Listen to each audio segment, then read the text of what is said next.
네, 어제 문재인 대통령의 신년 기자회견에 이어서 여야 대표로부터 당장 있을 보궐선거 전략을 비롯해서 올 한 해 당 운영과 정책 목표를 들어보는 시간을 마련했습니다. 자, 오늘 먼저 더불어민주당 이낙연 대표를 모시고 모레 국민의힘 김종인 비상대책위원장을 모실 예정입니다. 자, 이낙연 대표 옆에 나와 계십니다. 자, 안녕하십니까? 네, 안녕하세요. 늦었지만 새해 복 많이 받으십시오. 예, 새해 복 많이 받으세요. 자, 당대표 취임하시고 저희가 이 자리에서 넉 달만, 예. 넉 달 정도 만에 뵙는 것 같은데 총리 때하고 당대표 때하고 어떻게 다르신가요? 당대표가 훨씬 어렵죠. 그러신가요? 예, 예. 정치라는 늘 예. 예측하기 어려운 일들이 있고 늘 상대가 있으니까요. 예. 첫 번째 선거입니다. 이제 예. 있을 이제 보궐선거가 있는데 지금 먼저 슬슬 이제 시동이 걸리는 분위기이긴 한데 야권에 비해서는 조금 현재까지는 흥행이 좀 저조해 보인다. 예. 이런 평가가 있습니다. 예, 그렇습니다. 후보가 지금까지는 한 분뿐이고요. 출마 선언을 하신 분이 이제 곧 한 분이 나오실 걸로 보입니다. 내일 한 4, 5개 부처 개각이 있을 거다라는 얘기가 있는데 일단 확인이 가능할까요? 예, 내일 모레 사이에 예. 개각이 있을 걸로 알고 있고요.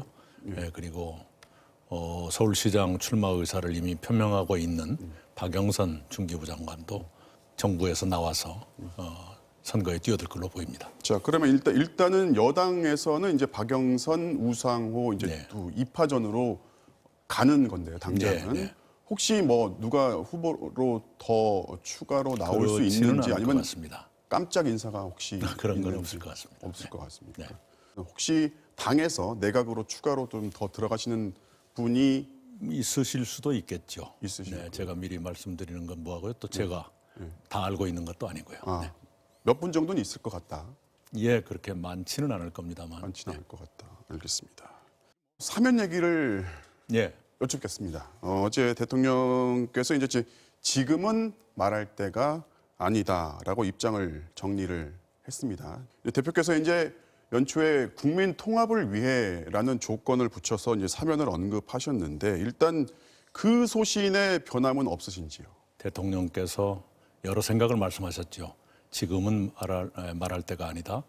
적절한 시기에 진지한 고민을 하는 때가 올 수 있을 것이다. 네, 대전제는 국민의 공감이다. 그렇죠. 예. 네. 대통령님 뜻에 전폭적으로 동의합니다. 그러면 대통령의 의중을 잘못 읽은 거 아닌가 이렇게 예. 해석이 또 가능하거든요. 거기에 대해서 더 말씀드릴 게 없습니다. 정치적으로 좀 실점을 하시는 게 아닌가 예. 어떻습니까? 예, 많이 야단 맞았죠. 네. 그러나 어찌되었건 대통령님의 어제 말씀으로 일단 매듭 지어졌으면 합니다. 그렇게 해야 옳다고 생각합니다. 알겠습니다.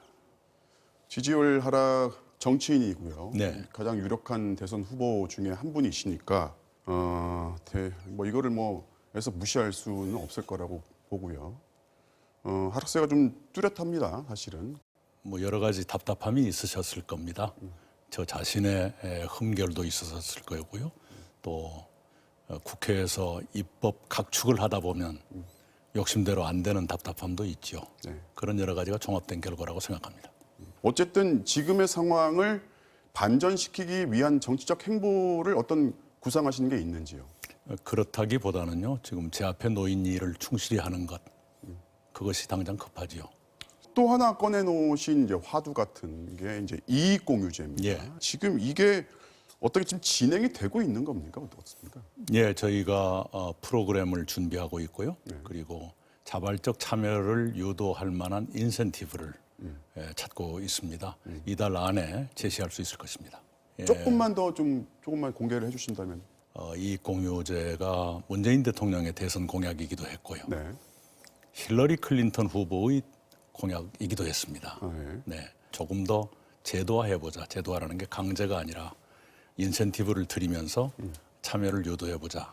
재정 말고도 민간의 영역에서 서로 돕고 서로 지탱하는 그런 우리 사회의 틀을 만드는 게 중요하겠다. 이렇게 생각을 하고요. 정부의 방역 지침에 따라서 가게 문을 영업을 제한했거나 영업이 금지된 상황에서는 그만큼의 것을 그대로 손실 보전해 주는 것을 아예 법제화하자라는 것들인데 이 움직임이 있는 건가요? 네, 그 법안이 이미 국회에 나와 있고요. 심의를 해야죠. 시간이 약간 걸릴 겁니다. 네. 그 법안의 취지에 대해서는 충분히 공감하시는 거예요. 해야죠. 해야 되는 게 해야죠. 맞다. 재정이 얼마나 감당할 수 있느냐 하는 것은 고려 사항이긴 하지만 네. 방향은 불가피하고 옳은 방향이라고 생각합니다. 알겠습니다. 4차 재난지원금은 여전히 이르다고 보시는지요? 지금 3차 재난지원금이 아직도 끝나지 않았으니까요. 네. 경기도가 이제 재난지원금 이제 전 도민을 상대로다가 일괄 지급을 하려다가 이제 당에서 정리를 한 걸로 들었습니다. 지금 거리두기를 하고 있는데 소비를 하라고 말하는 것이 마치 왼쪽 깜빡이 켜고 오른쪽으로 가는 것과 비슷한 수가 있을 수 있으니까요. 그런 상충이 없도록 하는 방법이 있을 거고요. 당의 입장에 대해서는 지금 경기도 쪽에서는 이미 수용을 한 것으로 알고 계시는데 네, 협의가 진행되고 있죠. 네. 그렇습니까? 윤석열 총장 얘기를 좀 하겠습니다. 대통령께서 어제 이제 한마디로 문재인 정부의 검찰총장이다라는 표현을 하셨는데 이 말을 일단 어떻게 들으셨는지. 저는 이렇게 받아들였습니다. 문재인 정부가 추구하는 검찰 개혁에 검찰도 동참해달라. 그런 주문이 포함된 것이라고 받아들였습니다. 대표께서 이제 윤 총장의 자진 사퇴를 촉구하는 언급을 예, 하신 걸로 기억합니다.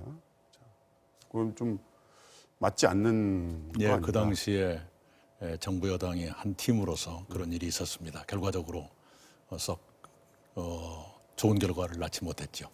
당내 검찰개혁 TF가 지금 다음 달 임시국회 때 수사와 기소를 분리 입법을 완료하겠다. 뭐 이런 얘기가 나오는 걸로 알고 있는데 대표께서도 완료는 아니고요. 2월 임시국회에 법안의 발의를 하겠다. 발의하겠다. 네네.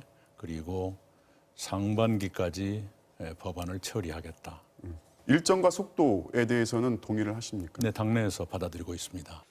신년 기자회견 중에 뭐 신복지 체계라는 구상이 들어가는 걸로 들었는데 어떤 개념인지 좀 국회 대변설로 합칠까 합니다만 요컨대 이런 겁니다. 당장 어려우신 분들은 지금 예산을 써서 도와드리고 재난지원금을 또 추가로 드린다거나 그리고 이제 이익공유제 같은 것으로 상부상조하고 그 다음에 이제 코로나 이후 시대를 위한 새로운 복지제도의 틀을 만들자 그런 얘기입니다. 마지막 질문입니다. 대선 국면은 곧 이제 접어들 예, 거란 예. 말이죠. 남은 기간 정치적 행보에 대한 계획 포부 어떠신가요? 우선은 대표로 있는 동안에는 대표로서의 일을 충실히 해야죠. 당장 제가 제안해서 추진하고 있는 이익공유제를 빨리 틀을 만드는 것 그리고 작년에 처리하려고 해서는 하지 못한 법안들이 있습니다. 예를 들면 4.3 특별법. 이것은 2월 국회까지 해야 되겠다. 그런 입법 과제들이 있습니다. 네, 알겠습니다. 자, 오늘 말씀 감사드리고 모쪼록 새해 좋은 정치 기대하겠습니다. 예, 감사합니다. 지금까지 민주당의 이낙연 대표였습니다.